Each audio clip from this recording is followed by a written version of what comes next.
Das Kapital realisiert sich nicht, und zwar, weil ihm abgeraten wird auf der höchsten Ebene, also von dieser Idee, obwohl er noch in Paris und in Berlin von dem Projekt spricht und in Interviews behauptet, er wird nach der Rückkehr aus dem Ausland das Kapital machen, aber er weiß bestimmt, dass er das nicht machen wird. Jetzt gibt es ein Angebot von Nestle. Ja. Die haben gesehen, diese Milchmaschine, ja, den Separator, ja, aus Generallinie, ja, und finden, das ist eine wunderbare Darstellung von Milch, also einen Werbefilm machen für Nestle. Ja, Eisenstein verlässt Moskau mit, also so schreibt es Jay Lede, ich weiß nicht, ob es stimmt, mit $25. Also, und sie fahren nach Berlin. In Moskau gibt es zu diesem Zeitpunkt keine amerikanische Mission, die Devisen für die USA ausstellen kann. Also müssen sie diese Devisen in Berlin beantragen. Sie machen sich auf den Weg nach Berlin mit diesen $25. Und er muss Aufträge finden, damit er seinen Aufenthalt finanziert, in Erwartung, wann der Vertrag mit dem Paramount oder mit der United Artists unterschrieben wird. Und es vergeht fast ein halbes Jahr, sogar etwas mehr, zwischen seiner Abreise aus Moskau und seiner Abreise von Paris. Also er ist berühmt, ja, eigentlich für große Verträge gut, aber für Kleingeld gar nicht. Ja? Gar nicht, aber er verdient nur Kleingeld. Also er kommt nach Europa und er verdient nur Geld mit kleinen Aufträgen, mit hier ein Interview, da ein Vortrag, hier eine Vorlesung. Und also das reicht gerade, um die Hotelrechnungen zu bezahlen. Also Gott sei Dank wird er eingeladen zu verschiedenen Pressedienern. Die Frau eines Perlenhändlers. Ja, und es ist ein Perlenhändler ist ein russischer Emigrant, der wirklich ein Monopol auf das Perlenhandel hat, und er bietet ihm an, einen kleinen Film zu machen, in dem seine Geliebte die Hauptrolle spielt. Und für ihn, für Eisenstein, ist das die erste Möglichkeit, den Tonfilm zu machen, und er ist zerrissen. Also soll er diesen Film machen, also einen kleinen Film, also was ihm wenigstens heißt? La Romance Sentimentale. Und einige raten ihm ab, weil es zu puppelig ist. Die anderen raten ihm zu, weil das ein guter Ausweis ist für die Verhandlungen mit den Amerikanern. Also er hat schon eine Erfahrung mit dem Tonfilm und kann weiter bei Paramount, also an Tonfilmen arbeiten. Macht er jetzt einen Werbefilm für die Frau dieses Geldgebers? Ja, genau. Dieser Film also wird von einigen Filmleuten zerrissen. Buñuel findet es katastrophal. Bela Balisch findet es wunderschön. Und der Film läuft 1930 in Deutschland gekoppelt mit Panzerkreuzer Potjomkin. Was an sich überhaupt nicht passt. Überhaupt nicht. Also, durch den Namen Eisenstein vereinigt. Ja, und Eisenstein also weiß, welche Reaktionen der Film ausgelöst hat. Und er sagt, das ist nicht mein Film, ich habe damit nichts zu tun, ich habe nichts gemacht. Und Buñuel schreibt sofort, nein, ich habe gesehen, wie er in Billancourt die Szenen für diesen Film gedreht hat. Also bis heute läuft eine Diskussion darüber, also was der Eisenstein gemacht hat. Das ein Ausrutscher war. Ja, Ausrutscher, aber er macht also zwei solche Sachen, um das Geld zu verdienen, und er hat nichts. Also er wartet immer wieder auf den Vertrag und auf das Angebot von einer großen Firma, und er erzählt in vielen Interviews, dass er die Angebote hat von der UFA, von United, von Paramount, aber das stimmt nicht. Er Bluff, also das ist ein Bluff wie in Poker. Also, und er versucht, seinen Wert zu steigern. Er ist berühmt, er trifft alle Berühmtheiten, europäischen, indischen, amerikanischen, aber er kommt nicht weiter. Und deshalb wird ihm nur angeboten, einige kleine Filme zu machen, wie Nestle, also um die Reklame zu fristen. Ja, und das ist nicht, was er eigentlich machen will oder machen kann. Wenn Sie einmal diese Jahre 28 und 29 betrachten, insbesondere 1929, das wäre ja das Jahr, in dem er den Film hätte machen können, ja? Oder machen müssen. Ja? Was sehen Sie da an Ereignissen, an denen er sich orientiert hätte? Hätte er den Schwarzen Freitag aufgegriffen? Ja, er schreibt darüber. Es ist interessanterweise, dass diese Reaktion auf den Schwarzen Freitag gibt es in seinen Plänen. Er sammelt verschiedene Biografien der großen Magnate, die sich das Leben genommen haben als Reaktion auf den Schwarzen Freitag und will eigentlich einen Film machen, den er Götterdämmerung nennt. Und dort sind 3 Biografien von einem Streichholzkönig aus Schweden, Kröger, also Boris Zaharoff und noch jemand, den ich jetzt vergessen habe. Und er will alle diese Biografien miteinander verknüpfen und ein Leben zu verfolgen. Also die quasi Biografie ein Trauergesang. Ein Trauergesang. Auf große bürgerliche Tycoons, die jetzt hier im Strom untergehen. Ja, und die ihren Selbstmord auch sehr theatralisch inszenieren, also als Sprung aus dem Flugzeug also er schreibt oder denkt über so einen Film nach, aber in seinen Tagebuchaufzeichnungen, die seine persönliche Erinnerungen oder Eindrücke von den vielen, vielen Begegnungen und Erlebnissen in Berlin, in Belgien, in Zürich,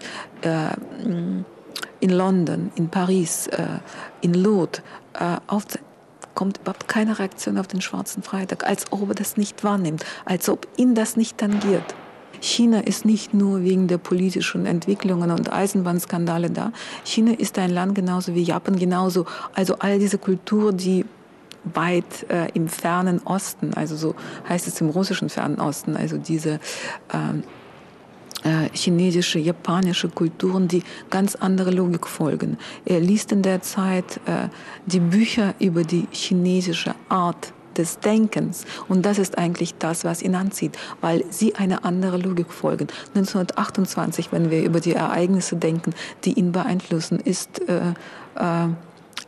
gastiert das Kabuki-Theater in Moskau.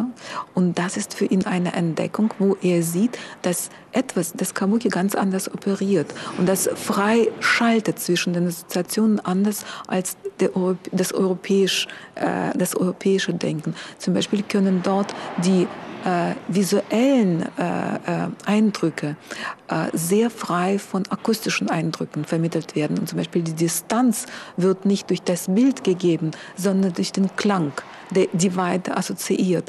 Und für Eisenstein ist das der einzige Weg zum Tonfilm, weil 28, und das ist für ihn auch wichtig, sieht er die ersten Tonfilme und denkt darüber nach, wie er mit dem Ton anwenden würde. Und er hätte im Grunde einen ganz anderen Tonfilm. Genau. Einen nicht naturalistischen, nicht ans Theater angelehnten. Genau, weil der Ton der Ton assoziiert den Raum, der nur in der Imagination existiert.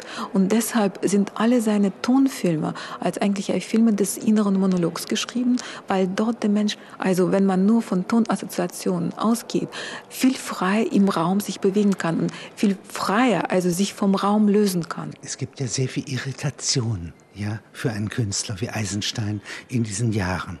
Also er sieht zum Beispiel in Berlin Metropolis von Fritz Lang. Ja. Und das hat ja durchaus eine Verführungskraft. Ja? Und er möchte es jetzt übertreffen. Ja. Er möchte es kritisch erneuern und übertreffen. Ganz schwer. Das bringt ihn auf die Idee mit dem Glashaus. Ja, und das schreibt er auch. Also nachdem er Fritz Lang besucht hatte, schreibt er auch ins Tagebuch, jetzt habe ich die Idee eines Films, also ein Glashaus, das mein Metropolis... Ein Wolkenkratzer aus Glas. Ja, ein Wolkenkratzer aus Glas. Und interessanterweise sind beide Projekte, das Kapital und das Glashaus, miteinander verflochten. Und Naum Kleemann, der zum ersten Mal die Notizen veröffentlicht hat, das sind keine Drehbuchnotizen. Das sind ist der Eisensteins Leiter des Filmmuseums in Moskau, nicht? Ja, der auch die russische Eisenstein-Ausgabe gemacht hat und der sehr viel an Eisenstein-Materialien gearbeitet hat. Er hat diese Notizen veröffentlicht, aber er hat nur aus den Tagebüchern, die eigentlich also wie ein Fluss des Bewusstseins hintereinander gehen. Nur Passagen herausgenommen, wo er das Wort Marx oder Kapital oder irgendetwas so gesehen hat. Aber diese Tagebücher bringen zusammen das Glashaus, das Kapital und alle anderen Gedanken in so einem Fluss, dass man nicht voneinander trennen kann. Das Glashaus ist ein unwahrscheinliches Projekt, was also genauso mit dem Kapital verbunden ist, weil Eisenstein darin total die Idee, was eigentlich der Film vermitteln kann, sprengen will. Und vor allem in diesen Raumvermittlungen. Mich fasziniert, dass er eigentlich in einem fotografischen, abbildenden Kunst arbeitet, aber dort mit den Konstruktionen also spielt oder sie sich vorstellt, die nicht abbildbar sind. Also sie sind wie das Denken, das so bewegt, wie der Film eigentlich sich nicht bewegen kann. Also das Denken bewegt sich schneller, ist simultaner, kann immer wieder Kontraste vereinigen. Und sehr schnell sein und parallel einige Dinge denken und was Eisenstein so Überlagerung nennt, wo bestimmte Gedankengänge übereinander gelegt werden und gleichzeitig präsent sind. Und natürlich lernen die oder versuchen die filmischen Techniken, diese Simultaneität, Überlagerung in diese Doppelbelichtungen, mehrfachen Expositionen wiederzugeben, die Zeit zurückzudrehen. Was ja in der Musik auch vorkommt. Und er zitiert ja die Obertöne, dass also meinetwegen ein C alle Obertöne mit sich trägt. Und jeder Ton hat eine ganze Kathedrale von Obertönen. Ja, genau. Und das meint er auch, dass der Film diese Fähigkeiten hat. Polyphon zu sein. Polyphon zu sein, weil also wenn wir einen Film sehen, also es ist immer ein Prozess des Vergessens und des Erinnerns. Ein Bild erscheint, aber damit das nächste Bild erscheint, muss dieses Bild verschwinden. Also, und damit wir das nächste Bild wahrnehmen, müssen wir das Bild, das jetzt gerade da war, vergessen, aber gleichzeitig erinnern. Und so passiert es mit... ist aber das, was ich gesehen habe und vergessen habe, gelöscht habe, wirksam. Und das ist sozusagen ein unsichtbares Bild. Ja? Genau. Und das kämpft mit den sichtbaren Bildern. Genau, und das ist immer eine Überlagerung und Überschreibung von diesem Vergessen und Erinnern Vorgängen. Epiphanie.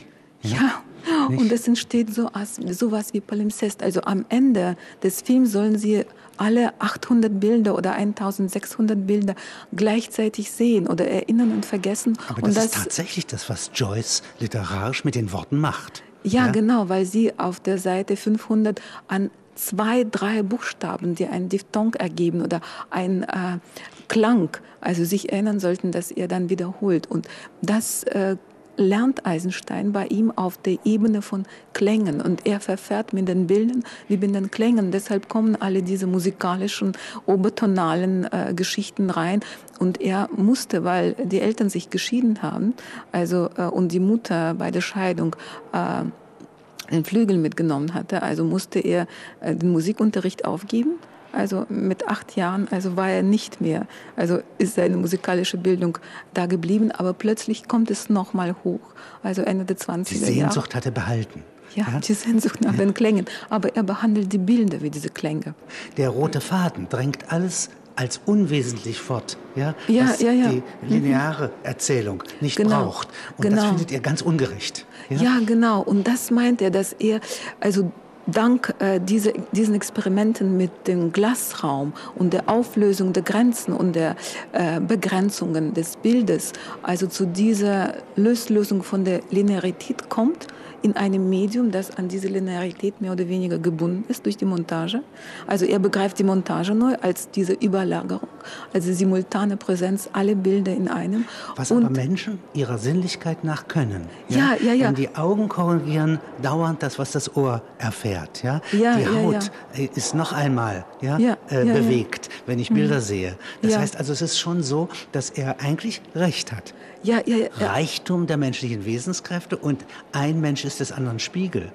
Das sind so Worte, die er praktisch verfilmt. Und in der Zeit, wo er an das Kapital denkt und der Zeit, wo er an die Räumlichkeiten von Glashäusern denkt, konzipiert er ein Buch, also dieses kugelförmige Buch, das nochmal die Zweidimensionalität des Druckerzeugnisses sprengen soll. Und an diesem Buch wird er bis zum letzten Tag seines Lebens schreiben. Den versteinerten Dingen ihre eigene Melodie vorspielen, um sie zum Tanzen zu bringen.